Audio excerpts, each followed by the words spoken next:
السلام علیکم ورحمۃ اللہ وبرکاتہ۔ الحمد للہ رب العالمین، الصلاۃ والسلام علی سید الانبیاء والمرسلین وعلی آلہ وصحبہ اجمعین، اما بعد۔ اعوذ باللہ من الشیطان الرجیم، بسم اللہ الرحمن الرحیم۔ وَإِذِ ابْتَلَى إِبْرَاهِيمَ رَبُّهُ بِكَلِمَاتٍ فَأَتَمَّهُنَّ قَالَ إِنِّي جَاعِلُكَ لِلنَّاسِ إِمَامًا۔ سورہ بقرہ کی آیت نمبر 24۔ ترجمہ ہے، یاد کرو اس وقت کو جب ابراہیم علیہ السلام کو رب نے کئی باتوں میں آزمایا اور انہوں نے سب کو پورا کر دیا، تو اللہ نے ان سے کہا میں تم کو تمام لوگوں کا امام اور پیشوا بنانے والا ہوں۔ وہ کلمات کیا ہیں جن میں ابراہیم علیہ السلام کو آزمایا گیا اور سب میں وہ پورے اترے، ان کا ذکر انشاءاللہ بعد میں تفصیل سے کسی اور ویڈیو میں کروں گی انشاءاللہ۔ پہلے ماہ ذی الحجہ اور ذی الحجہ کے پہلے 10 دن کے فضائل آج آپ میری ویڈیو میں سنیں گے، اس لیے کہ ذی الحجہ کا مہینہ سامنے حاضر ہے، اور اس لیے بھی کہ ابراہیم علیہ السلام کی حیات طیبہ کا اکثر حصہ ذی الحجہ کے مہینے سے ہی متعلق ہے۔ اللہ تعالیٰ نے جن 4 مہینوں کو حرمت اور عزت والا قرار دیا ہے، ان میں سے دوسرا مہینہ ذی الحجہ کا ہے۔ سورہ توبہ میں اللہ تعالیٰ ارشاد فرماتا ہے، سورہ توبہ کی آیت نمبر 36 ہے، بے شک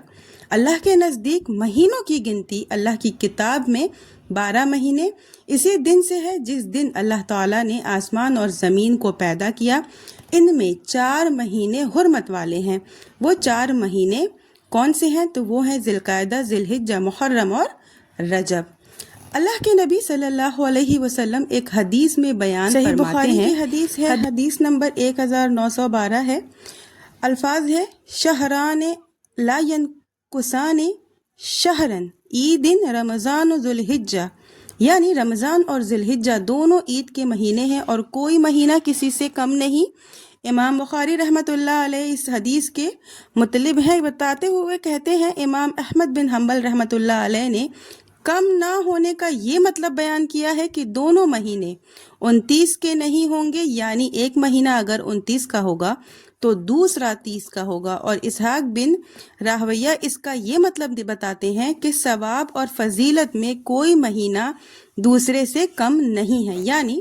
اگر رمضان کے مہینے کو روزہ، تراویح، تلاوت قرآن، ذکر و فکر، توبہ اور استغفار، شب قدر اور نزول قرآن کی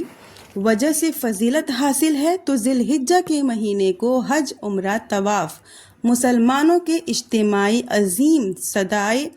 تلبیہ و تکبیر، قربانی، صوم عرفہ اور ایام عشرہ کی وجہ سے فضیلت حاصل ہے، چاند چاہے 29 کا ہو یا پھر 30 کا ہو۔ تو یہ دونوں ہی فضیلت کے مہینے ہیں، چاہے وہ رمضان کا ہو یا ذی الحجہ کا ہو، دونوں ہی مہینے کی فضیلت ایک دوسرے سے بالکل کم نہیں ہے، دونوں کی فضیلت برابر ہے۔ دونوں کی فضیلت میں جس طرح سے رمضان کے روزوں کی فضیلت ہوتی ہے، تراویح، تلاوت قرآن، ذکر و فکر، توبہ، استغفار، شب قدر، نزول قرآن، اور ایسے ہی فضیلت حاصل ہے رمضان کے مہینے کو ان چیزوں سے، تو ویسے ہی ذی الحجہ کے مہینے کو حج، عمرہ، طواف، مسلمان کے اجتماع عظیم صدائے تلبیہ، تکبیر، قربانی، صوم عرفہ اور ایام عشرہ کی وجہ سے ذی الحجہ کے مہینے کو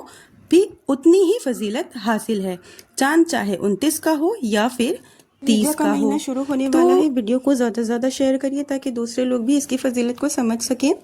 آخر میں اللہ سے دعا ہے کہ یا اللہ تعالیٰ ہم تمام مومن مسلمانوں کو اس گناہ سے جو